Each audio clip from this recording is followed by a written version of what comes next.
The history of India is a subject matter of interest and debate. Unfortunately, the debate over whether Indian history needs to be rewritten often becomes a shallow, social media-driven political debate. What is forgotten in such a social media debate is the fundamental question of whether the existing narration of Indian history is flawed. Republic Media Network believes that freedom fighters from various strands of both the Hindu right as well as the Marxist left have been disregarded in the narration of Indian history.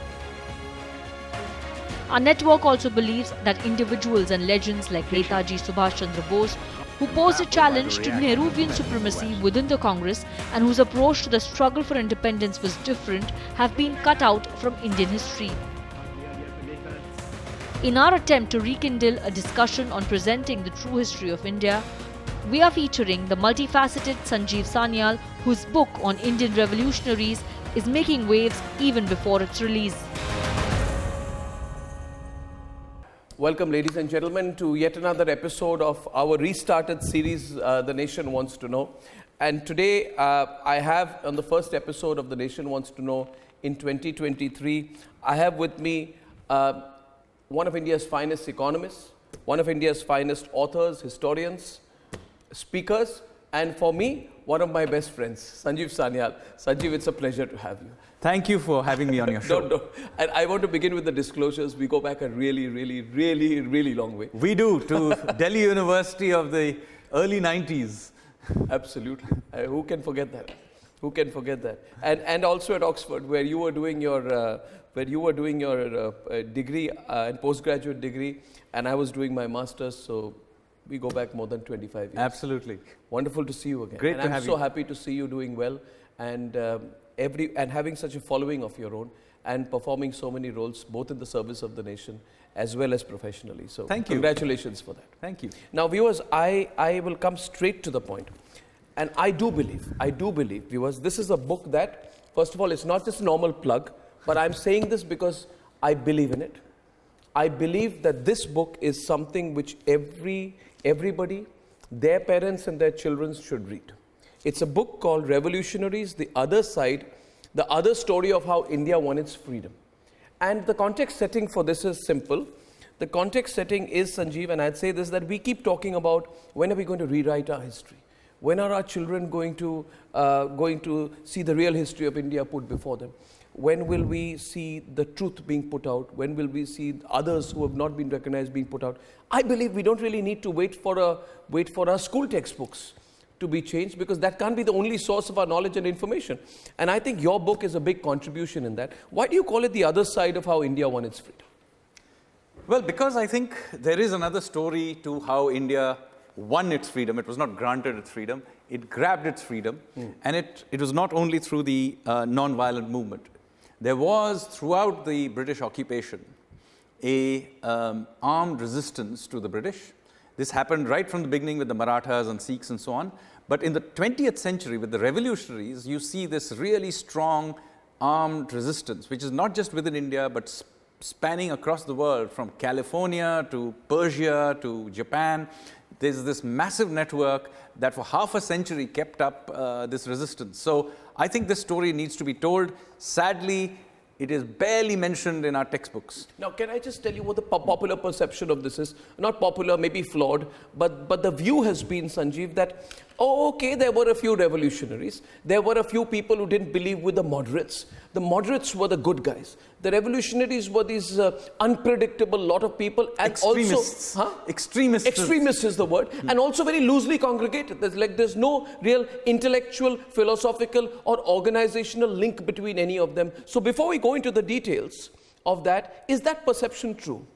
So this is exactly what I'm trying to challenge. You see, these events are quite recent. I mean, some of it is within living memory. So it's not the case that the likes of Raj Bihari Bose or Sachindranath Sanyal or Sri Aurobindo or Savarkar have been forgotten. They've not been forgotten. They are well-known names. But you get the impression that, whatever Bhagat Singh may have done or Netaji may have done is an individual act of bravery.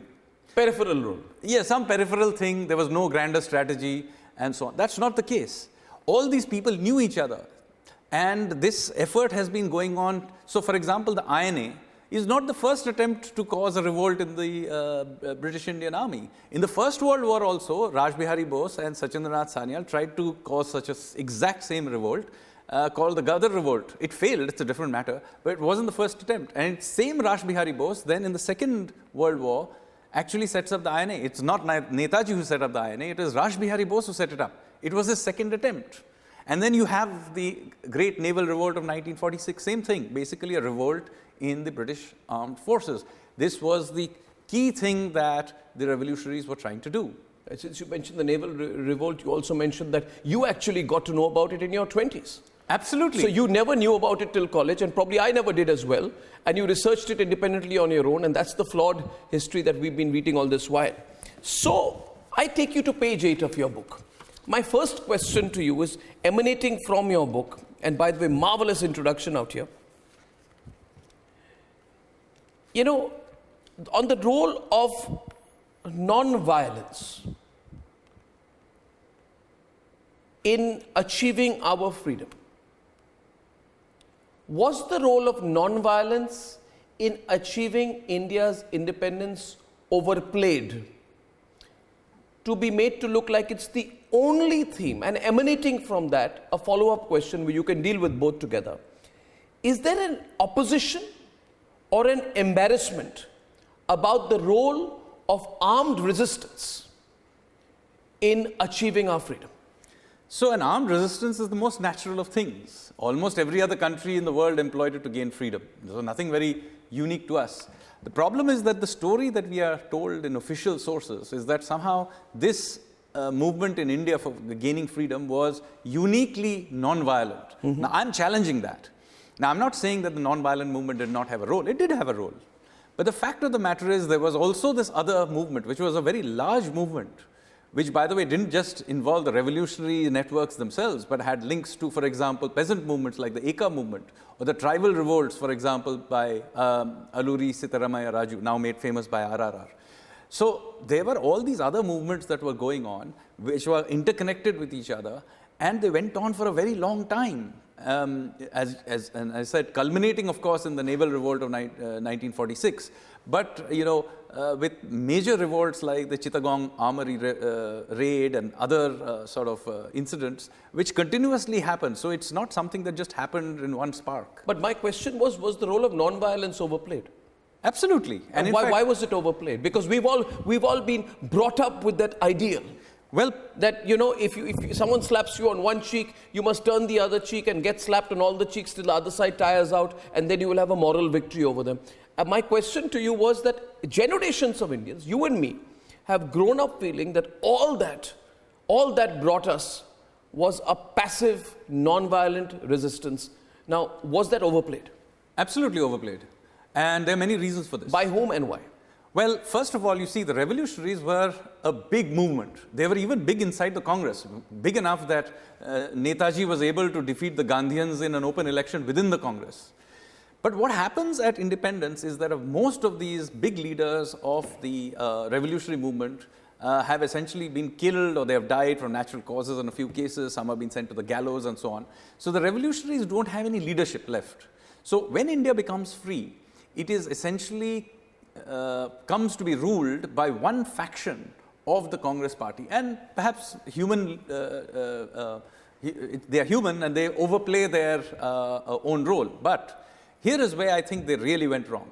They deliberately go out there and suppress alternative narratives. One example of that is R.C. Majumdar, perhaps the greatest historian India has produced in modern times. And he is simply pushed aside deliberately for bringing up other narratives of our freedom struggle. You write here that despite their enormous contribution, virtually none of their important leaders of the revolutionary movement would have lived to see India gain independence. Many of them killed in gunfights, hanged from the gallows, or dying in prison. Aurobindo Ghosh and Vinayak Savarkar, the only two surviving senior leaders, had drifted away from the movement decades earlier. Now, you also follow up by saying that Sachindranath Sanyal, who by the way is your granduncle, and that's a link, it's a disclosure, he comes from a fantastic lineage. Sachindranath Sanyal in the 1920s had a premonition that this would happen. Yes. He felt that the role of all these leaders, many of whom unfortunately never were there on August 15, 1947. In his book, he writes, Would Be Sidelined, and he writes in his book, and I'll quote this, and I want you to talk about it.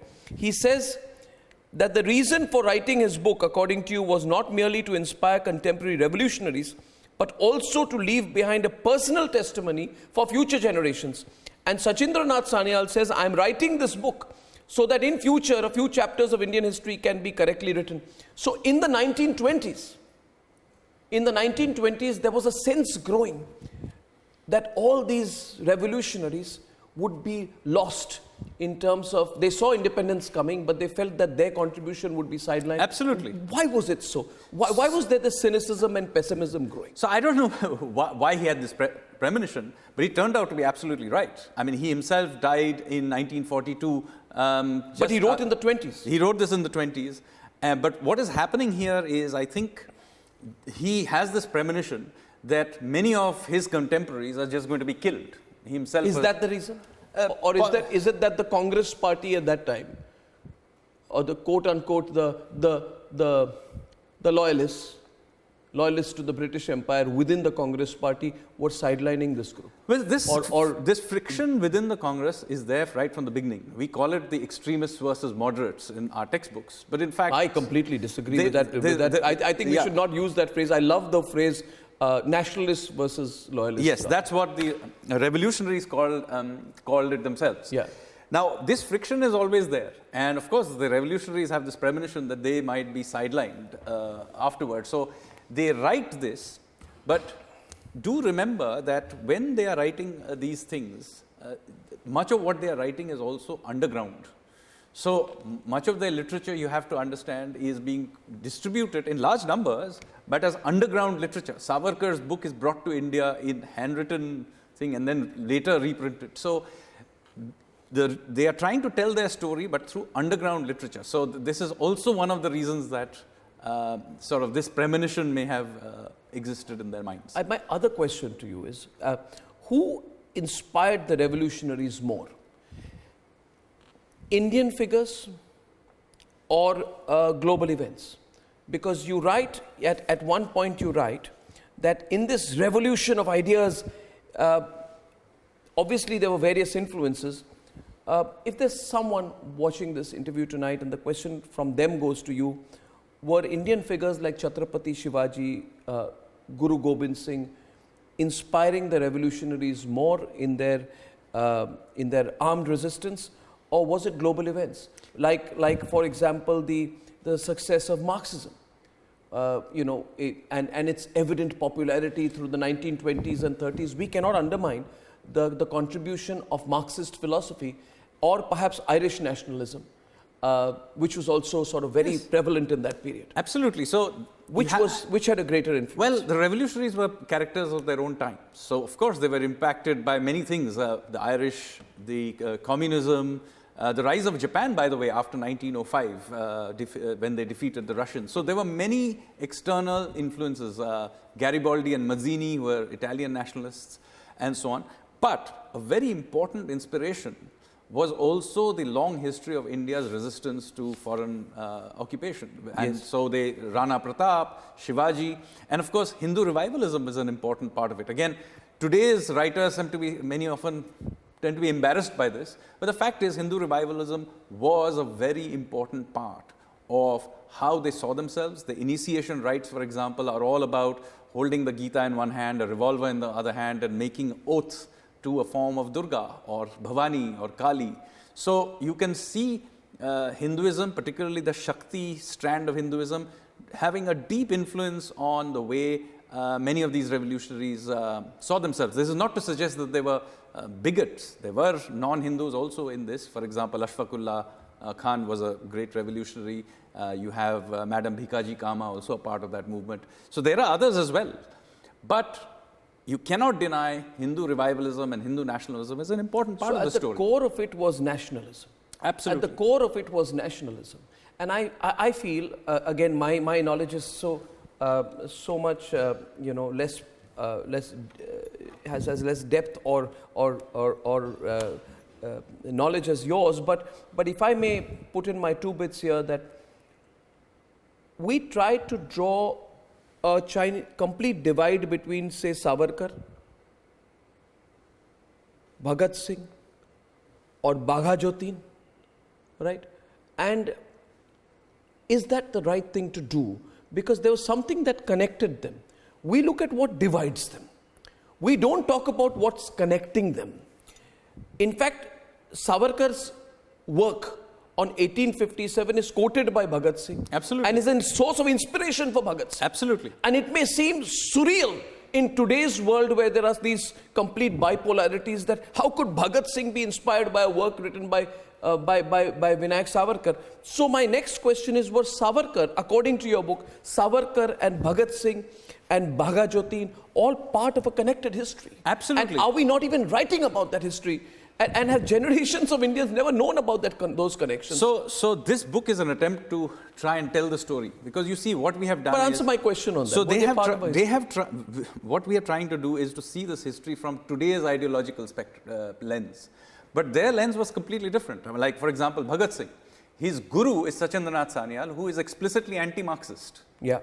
So their linkages are different. You have, of course, the Hindu right is a part of the same movement. Yes. Later on, from the 20s, but more particularly in the 30s, you have Marxists in there. You have a large section within the Congress who is aligned to the revolutionaries. And as I mentioned, Netaji was actually able to defeat the Gandhians inside the Congress. So there is strong linkages between all of these characters. And this, incidentally, is true to this day. So many of the streams of today's politics are derived from this revolutionary period. For example, the CPI and the RSP are derived from the Anushilan Samiti. Yeah. As indeed is the RSS, who is also derived from the Anushilan Samiti. So there are different streams, but they were a part of one big project of armed resistance. And they did have many things interconnected in there. So Swami Vivekananda, interestingly, is a huge inspiration across the ideological spectrum. So I think we are not doing justice to this movement by trying to carve them up into small bits and pieces based on, today's ideological debates. Well, I think it's very shallow, isn't it? I mean, let's look at the intellectual roots of who are the inspirational figures who are common to all. And one name which emerges, but which I feel in the context setting of India's freedom struggle, we cannot remove the politics from the cultural revivalism. And I believe that it's very wrong to not talk about the role of Swami Vivekananda. Swami Vivekananda, in my view, and you've written about it, I'm so glad, and we are grateful to you for that, was an inspirational figure. Because as you write, and I want to quote what you write about Swami Vivekananda here, you say that although Swami Vivekananda was not a political figure, his rekindling of civilizational confidence had a huge impact across India and the political spectrum. Virtually all the branches of India's revolutionary movement would come to regard him as an inspirational figure. Absolutely. But then if we are to understand Swami Vivekananda, then we have to go back to Ramakrishna Paramhans. Then we have to go back to another key figure of this movement, Rani Rashmoni, who pushed back the British establishment at that time. These names are not even known. In your view, what was the role of Swami Vivekananda and others like him, and the whole idea of civilizational confidence in our history, in our Hindu history, in our Indic history, in our freedom struggle? So I feel that has been totally disregarded now. Yes, because as I said, I want you to answer this in as much length as you want to. So what we are trying to do is to try to secularize and sanitize this history for a certain line of ideological bent. So basically what is happening here is that you have here a country and a civilization which realizes in the late 19th century that it has been under occupation first by the British, but even before that under the Turks and Mughals and so on. And they have been in this continuous state of warfare. So you have the likes of of course, Swami Vivekananda, but others as well, Dayanand Saraswati. You have people like Sri Aurobindo, Yes. who are coming out there and saying that, no, we are a great people. We need to stand up for ourselves. Yes. And so this is the triggering point of this entire movement. It has impact even on the Congress, by the way, which originally, many people forget, was set up by the British themselves as a safety valve. So it's only with the triggering of this civilizational confidence that even within the Congress, you have the Lal Bal Pal trio coming up and beginning to sort of stoke a more aggressive anti-colonial line. Well, I mean, you mentioned the Congress being a safety valve, and that is evident to me with the fact that, I find it so upsetting that when I was in school, we used to read a paragraph or two about A.O. Hume, Yes. whereas we never realized what A.O. Hume was, and I feel A.O. Hume was nothing but a plant by the British. Absolutely. And he A.O. Hume, the Congress was a British experiment. Absolutely. And there were many such experiments. So, for example, A.O. Hume creates this as a safety valve. But, for example, the Ghadarites, who had lots of Sikhs within them and operated to a large extent in places like Canada through the Gurudwaras, they were infiltrated by British intelligence. Agent called Hopkinson was infiltrated the Gurudwaras in Canada as a way of subverting nationalist ideas that were spreading through the network of Gurudwaras. And it's not very surprising that the Khalistan movement actually emerges out of those same Gurudwaras in Canada. To this day, this has an impact. So what I'm trying to say is that if we do not read this history, we do not understand why on earth is Khalistan movement in Canada of all places on. Well, because of Hopkinson. And by the way, Hopkinson was shot dead in the court by a Sikh Ghadarite called Meva Singh. And many of these initial collaborationist groups were under tremendous pressure from nationalist Sikhs and Ghadarites, etc. In the initial years. And we then, after independence, let them be. You think it'll ever be possible to read a history in this country where we speak the truth? Where we say, for example, Sanjeev, that the Congress was set up by the British to contain the revolutionaries who, through their ideas, were sparking the birth of a new resistance against the British.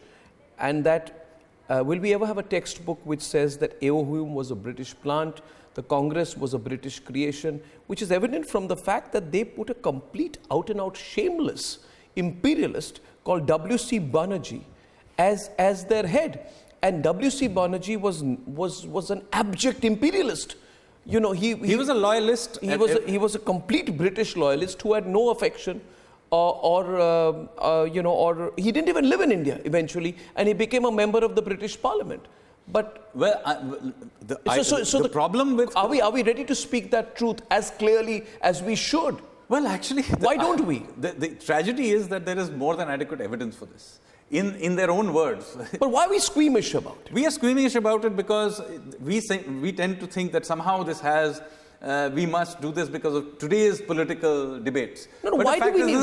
You see, there needs to be a resetting here. Absolutely, there needs to be a resetting. See, so we have idealized these people, and with the greatest of respect, we've idealized Dadabhai Naoroji as a great freedom fighter. Well, to be fair to Dadabhai Naoroji, given the context of the time, he was fairly outspoken for his context. Yeah, but it's all relative. But you quote what he said in his presidential address of 1893, where he says, "I have never faltered in my faith in the British character, and have always believed that the time will come when the sentiments of the British nation and our gracious sovereign proclaimed to us in the Great Charter of the Proclamation of 1858 will be realized." I can argue here that this is embarrassingly servile, as you write yourself. Yes, this is embarrassing servility, and you can say it's a function of the times. He had his limitations, but is it only a function of the times? Well, there is no doubt that there's just painful civility in the language used by the early congressmen. There's no doubt about this. I, in fact, gave this as an example that the most outspoken of them, Dadabhai Naoroji, even wrote like this. No, no, but then... But some of the others are significantly worse. No, no, but then when a phrase is put out, which is common at that point of time, only an expression of grammar and not an expression of intent by Savarkar in his letter, then Rahul Gandhi keeps quoting it. I mean, I think that the first copy of this book should be presented to Rahul Gandhi, not that he will have the depth to understand it in great detail. Well, at the very least... At the very least... You get my point. At the very least, we need to be very clear that there was a large collaborationist class in India. This collaborationist class definitely tried everything they could to undermine the revolutionary movement. One of the great tragedies of Indian history is that after 1947, after most of the revolutionaries had either been killed, jailed, and eliminated, this collaborationist class after independence actually continued to be in power. And many of the intellectuals of post-independence India are actually derived from this collaboration. I would argue that the political epicenter of a forward-looking Indian independence movement started with Bal Gangadhar Tilak, Lala Lajpat Rai, and Bipin Chandra Pal. But Lal, Bal, Pal have also been undermined. Absolutely, they've been made a side chapter. No, they were told that they're the extremists.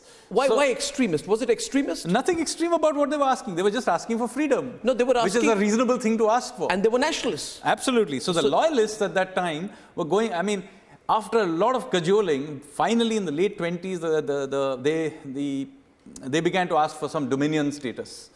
By which point the revolutionaries had moved on and created a constitution for the Hindustan Republican Association, asking for a democratic republic with universal suffrage. So the role of the Hindustan Republican Association, which Bhagat Singh actually wanted to rename as the Hindustan Republican Socialist Association. He did actually, after Sachin Sanyal was sent to jail. After Sachin Sanyal was sent to jail, but his proposal was rejected in one of the initial meetings when he was also very young. But the role of the Hindustan Republican Association or the Hindustan Republican Socialist Association in actually demanding full freedom, universal suffrage, equality before the law, and for all citizens has never been written about. Absolutely. In any history book. So we've not even seen a real mention of the Hindustan Republican Socialist Association. Do you realize the kind of crime that has been committed in the name of writing history? So absolutely, both the HRA and the HSRA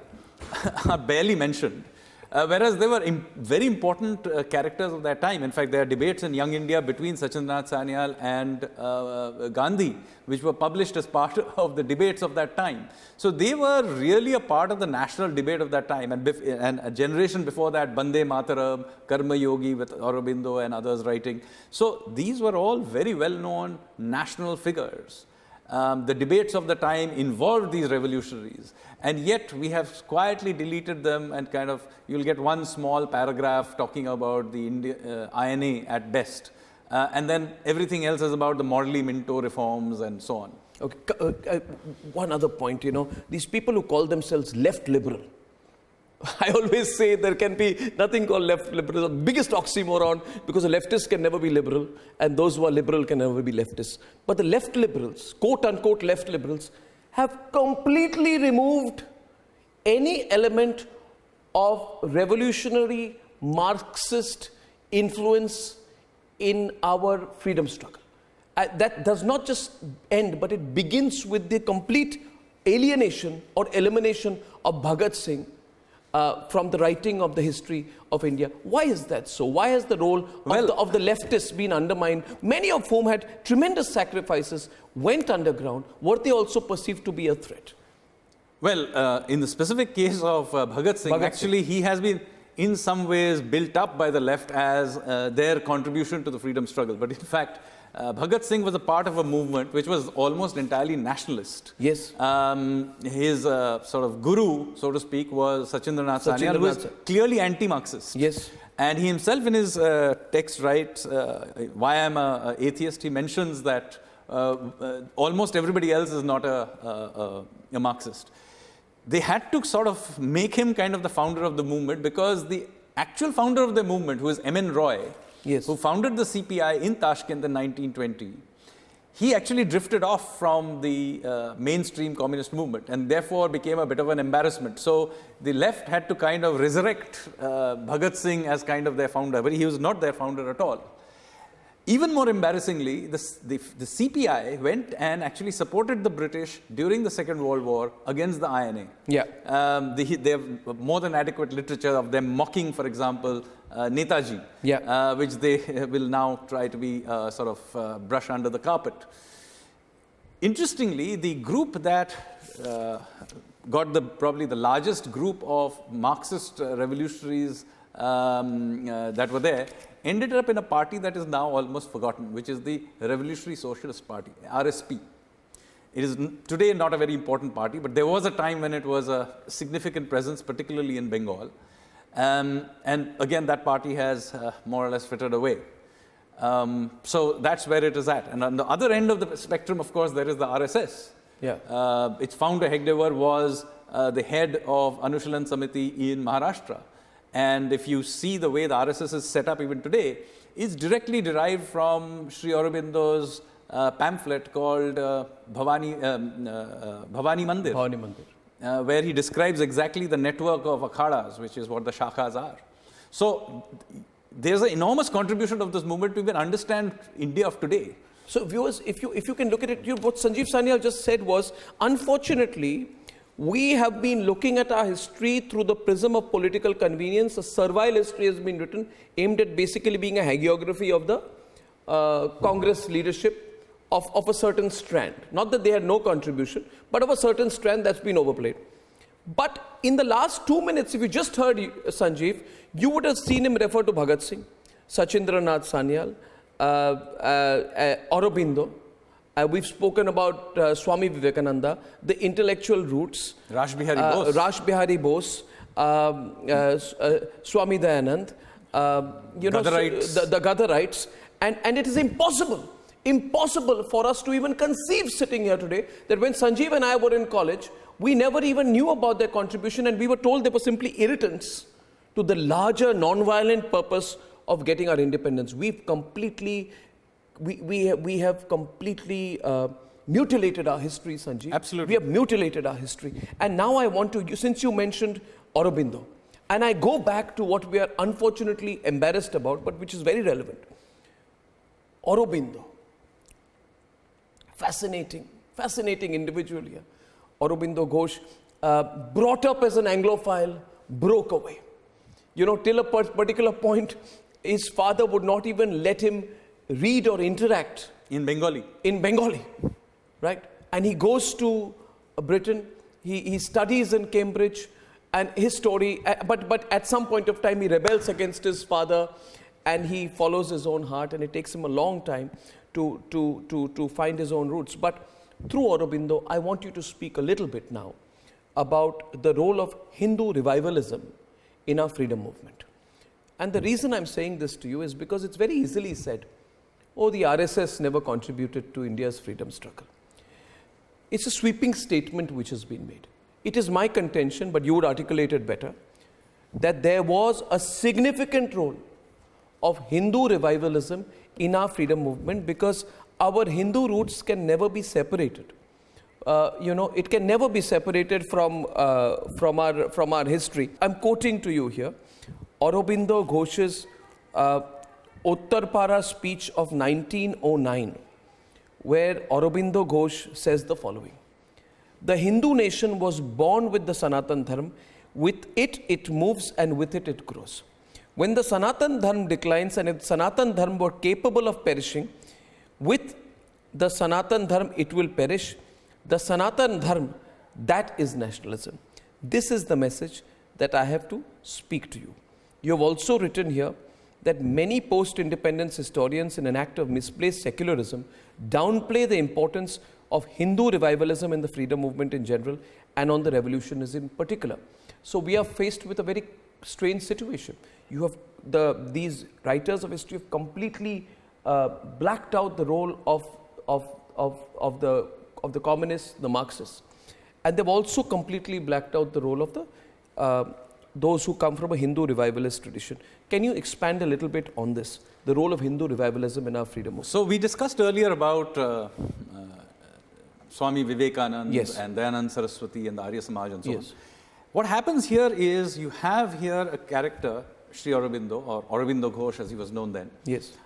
He is faced with this crisis particularly because of his father, who was essentially extremely westernized and, what we could maybe even call a collaborationist class, which had developed particularly in Bengal, but other parts as well, who had benefited under British rule and in fact wanted it to be perpetuated. They had basically become brown sahibs. And so Sri Aurobindo rebels against this. He refuses to join the civil service even though he passes all the exams.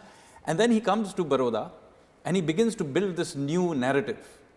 And he becomes quite a passionate Devi worshipper at this stage in his life. Okay. He wants to set up this Bhavani Mandir to create this network of warrior monks. And this idea is there everywhere. You see even Savarkar, when he starts out, he gives a pledge to his temple deity of Bhavani. And you see this same imagery coming through very repeatedly in all the revolutionary sort of literature, the terminologies they use. Even the song Vande Mataram, other than the first two stanzas, the others have strong amount of Shakti imagery. So this is an important strand of our freedom struggle. It should not be so very surprising because, large majority of Indians are indeed Hindu. The fact that they consider this country as their sacred land would not unnaturally have inspired their freedom movement. So I have no idea why we should be embarrassed about it. It's a factual, it's just a fact of history. And there is absolutely no reason to be downplaying it at all. In fact, you've said also in the same page you write that many of the views held by the likes of Tilak, Savarkar and Bismil mark them out as Hindu nationalists. But readers should remember that their most trusted lieutenants were non-Hindus, John Baptista, Madam Bhikaji Kama or Ashfaqullah Khan.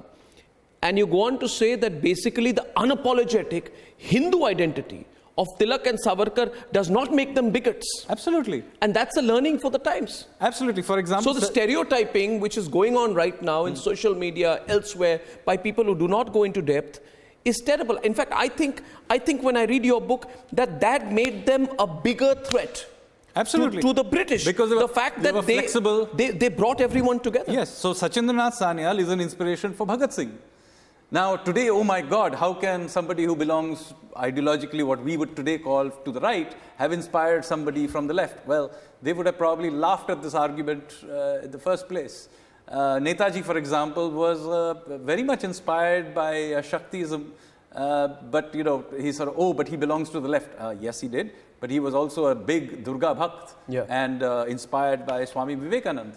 So today's way of splintering all these people and trying to diminish them into these boxes is absolutely wrong. In fact, wrong. that's the whole Indian identity. That's Bharatiyata. We soak in every tradition. We bring in the best of all the traditions. Our Hindu philosophy. We learn about Irish nationalism. We talk about the Russian Revolution of 1917. We take the best ideas and we bring them into our own context. But that's not the way in which this has been written.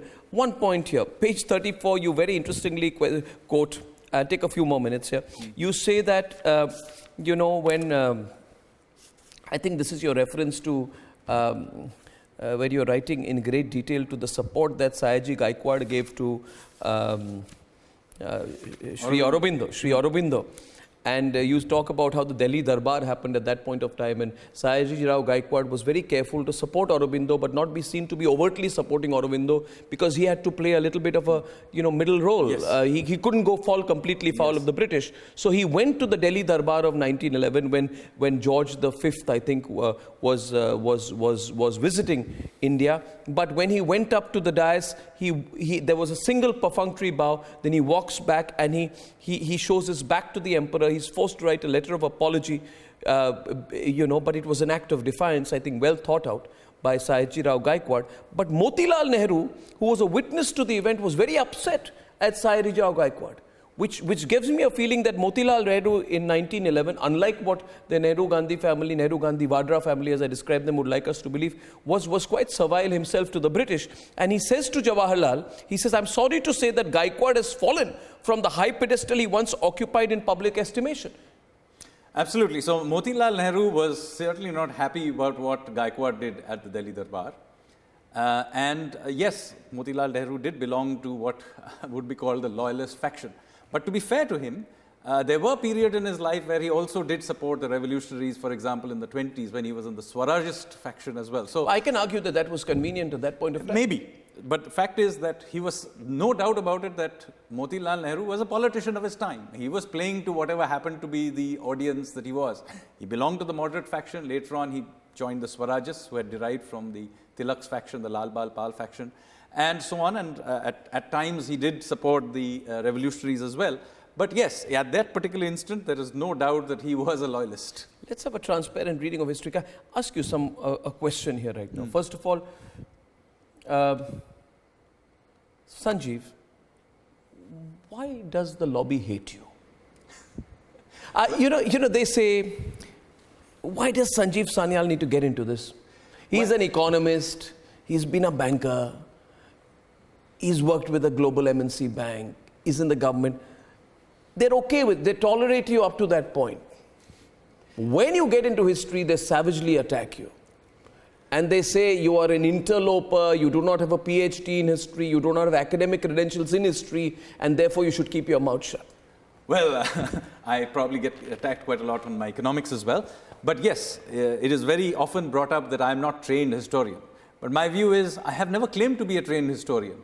And there are many instances in many other fields where big changes have happened because of outsiders. I mean, for example, physics was completely transformed by Einstein, who was not a professor, but a patent office clerk when he made all those big changes. So outsiders have always changed fields. But what happens here, I think, is that I am beginning to question some very long cherished mythologies that were created particularly after independence, by eliminating from the story other narratives. For example, those of R.C. Mazumdar or Jadunath Sarkar and others. And I am very inconveniently bringing some of this back into the conversation. And in fact, adding some of my ideas as well along the way, whether it's in terms of maritime history or the origins of Indian civilization from the Saraswati and so on. And I feel that that is definitely threatening to many academic careers. But academic history is in one place when popular history sometimes becomes more relevant. And yours, what you write here is popular history. This book is an easy read. It has all the academic footnotes, but at the end of the day, it is something which every Indian can read and probably should read. Maybe that makes you a bigger threat. Perhaps that is the case. Will you pull back? I will not pull back. I have many other books in my head. Some of them are not in history. They're in other fields, including economics. So, you know, I will keep at it. Do you think it's the intellectual depth of the new right in this country, represented by people like you, or a Vikram Sampath, or maybe in the world of business, a Mohandas Pai? Arguments which are not just, fleeting arguments, but which are backed up with fact, a fair amount of research and original thinking, which proved to be a bigger threat to these people who have been holding the establishment for the last 70 years, and they see that as a potent threat. Hence, there was also an attack on Vikram Sampath, a pretty savage attack at the same time. Yes, so, in India's intellectual world has been dominated by two versions of the left, the Marxist left and the Nehruvian left, for a very, very long time. And even after 1991 reforms, the intellectual space continued to be dominated by them, even if the rest of the economy and society changed. What you're seeing now is a challenge by the non-left through, of course, this is a book of history, but you also see that in the field of economics and sociology and other fields, or even for that matter in international relations, other ideas now beginning to knock on the door.